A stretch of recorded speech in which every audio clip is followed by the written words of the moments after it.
ॐ भूर्भुवस्वः तत्सवितुर्वरेण्यं भर्गो देवस्य धीमहि धियो यो नः प्रचोदयात्। परम पूज्य गुरुदेव एवं वंदनीय माताजीଙ୍କ ଚରଣରେ ମୋର କୋଟି କୋଟି ନମନ। ମୁଁ ପ୍ରଜ୍ଞାରାଣୀ ମହାପାତ୍ର ଓଡ଼ିଶା ବ୍ରହ୍ମପୁରରୁ।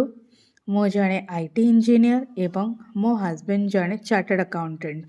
परम पूज्य गुरुदेव का द्वारा निर्माणित गर्भोत्सव संस्कार बहुत लाभकारी सेटा मो निजे अनुभव करिछे।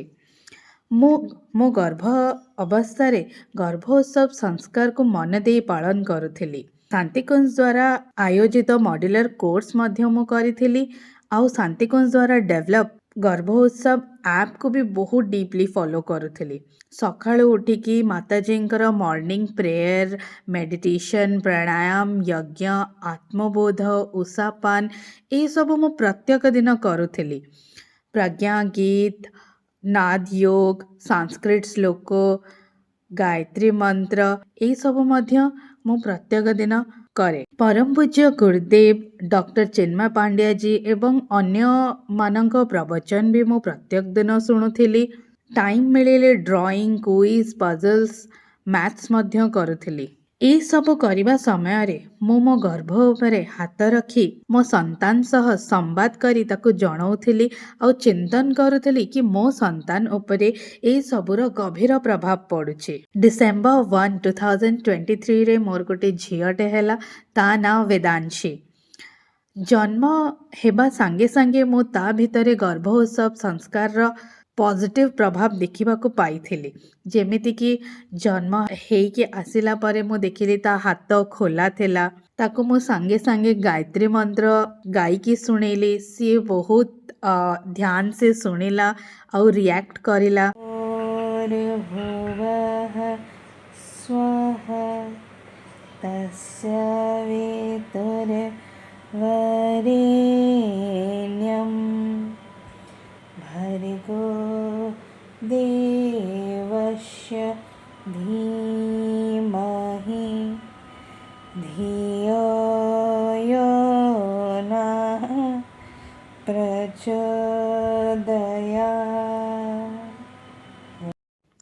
सेकेंड डे रे सी नमस्कार मुद्रा मध्य करिथे। नम नम कद्य नम नम नम नम ओलो आउ मासे 9 दिन रे से ओम उच्चारण मुद्रा करिथेला। हो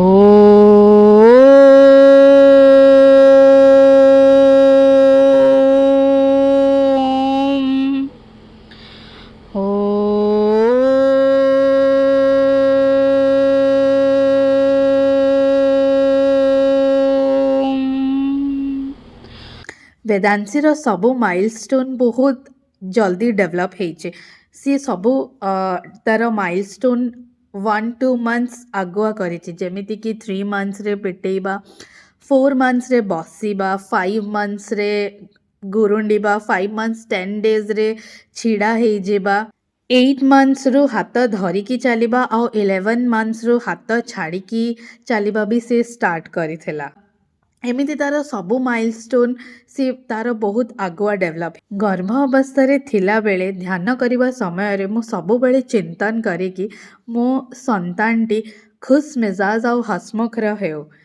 वेदांशी जन्म हैला परे मो ता भितरे ए डेवलपमेंटा देखिबा को पाइथिली।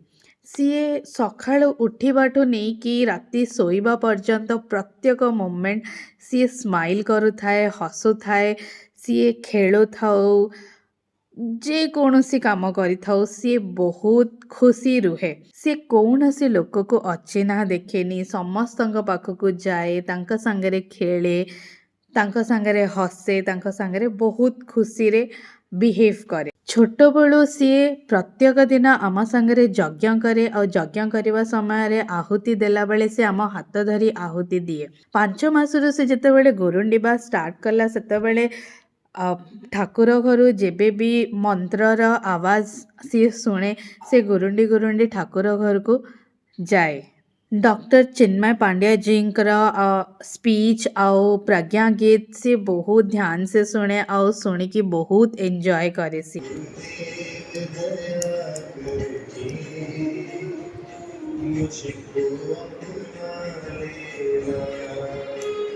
सीए 8 months ରୁ ଗୁରୁଦେବ କାନ୍ତି ପଚାରିଲେ ତାଙ୍କ ଫଟୋକୁ ସିଏ ଦେଖାଏ।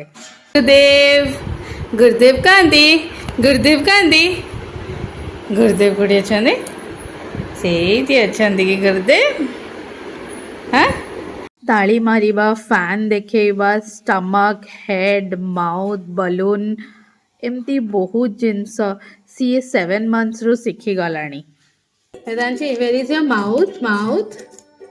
Can you please show me your mouth? Very good. Where is your tummy? Very good. And where is your head? Head. Vedanshi, head. Where is your head? Very good. Vedanshi 9 months ରୁ apple ଆଉ banana ବି ଚିହ୍ନିବା ଶିଖିଗଲାଣି। Vedanshi, where is apple? Apple, mama, apple kahin? Apple. Where is apple? Apple. Yeah. Vedanshi, banana kahin? Banana kota. Eat it, banana. That I may not lose them. That fear caused sorrow. Now I have realized that change of world. CA 10 months ରୁ भारत माता की जय, गायत्री माता की जय भी କରିବା ମଧ୍ୟ ଶିଖିଗଲାଣି। माता की जय, गायत्री माता की जय, जय श्री राम। वेदांशी ସବୁ ଜିନିଷ ବହୁତ ଜଲ୍ଦି କ୍ୟାଚ୍ କରେ। ମୁଁ କି ମୋ ଘର ଲୋକ କିଏ ବି ତାକୁ କୋଉ ବି ଜିନିଷ ଗୋଟେ ଥର ଶିଖେଇଲେ ସେ ଗୋଟେ ଥରରେ ଧରି ନିଏ। ମୋର ସମ୍ପୂର୍ଣ୍ଣ ବିଶ୍ୱାସ ଯେ ବେଦାଂଶୀର ଏଇ fast development, sharp mind, smiling face କେବଳ ଗର୍ଭ ଉତ୍ସବ ସଂସ୍କାର ଦ୍ୱାରା ହିଁ ହେଇଛି। ତାର ଏଇ ସ୍ମାଇଲିଂ ଫେସ୍ ଆଉ ତାର ଆକ୍ଟିଭିଟିଜ୍ ଦେଖିକି ସବୁ ଲୋକ ବହୁତ ଖୁସି ହୁଅନ୍ତି ଆଉ ତାକୁ ଖୁସି ହେଇକି ବହୁତ ଆଶୀର୍ବାଦ ଦିଅନ୍ତି। ମୁଁ ସବୁ ଗର୍ଭବତୀ ମାଆ ମାନଙ୍କୁ କହିବାକୁ ଚାହିଁବି ଏ ସୁଯୋଗ ହରାନ୍ତୁ ନାହିଁ। ଗୁରୁଦେବଙ୍କ ଦ୍ୱାରା ନିର୍ମାଣିତ ଗର୍ଭ ଉତ୍ସବ ସଂସ୍କାରକୁ ମନେ ଦେଇ ପାଳନ କରନ୍ତୁ। ଆପଣ ନିଶ୍ଚିତ ଭାବରେ ଗୋଟେ ଉତ୍ତମ ସନ୍ତାନଟିଏ ପାଇବେ। ଆମେମାନେ ବହୁତ ଭାଗ୍ୟବାନ କି ଆମକୁ ସୁଯୋଗ ମିଳିଛି ଏଇ ଗର୍ଭ ଉତ୍ସବ ସଂସ୍କାରକୁ ପାଳନ କରିବା ପାଇଁ। ମୋର ଆଶା ରହିବ କି ପ୍ରତ୍ୟେକ ଗର୍ଭବତୀ ମା ଏଇ ସଂସ୍କାର ପାଳନ କରନ୍ତୁ। କିନ୍ତୁ ଗୋଟେ ସଂସ୍କାରିତ ସମାଜ କେବଳ ଆମେ ପାଳନ କଲେ ହବନି। ପ୍ରତ୍ୟେକ ଘରେ ଗୋଟେ ସଂସ୍କାରିତ ସନ୍ତାନଟେ ହେଲେ ହିଁ ଗୋଟେ ସଂସ୍କାରିତ ସମାଜ ବନିବ। ତ ଆପଣମାନେ ବାକି ସମସ୍ତଙ୍କୁ ଏଇ ସଂସ୍କାର ବିଷୟରେ ଜଣାନ୍ତୁ ଆଉ ପାଳନ କରିବାକୁ କୁହନ୍ତୁ। ପରମ ପୂଜ୍ୟ ଗୁରୁଦେବ ଏବଂ ଗର୍ଭ ଉତ୍ସବ ସଂସ୍କାରର ଟିମ୍କୁ ମୋର ବହୁତ ଧନ୍ୟବାଦ।